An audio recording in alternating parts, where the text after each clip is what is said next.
সর্ষা তুলে নিলাম, জল ঢুকাই দিয়েছি। এখন ধান লাগানোর জন্য ট্রাক্টর দিয়ে চাষ হচ্ছে। এই যে দেখেন,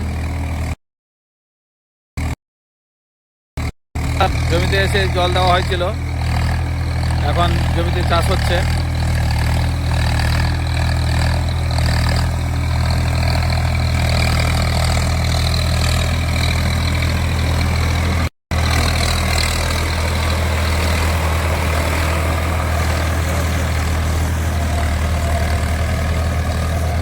এই টোটাল জমিটা আমার চাষ হচ্ছে। এখন বাজে 7টা,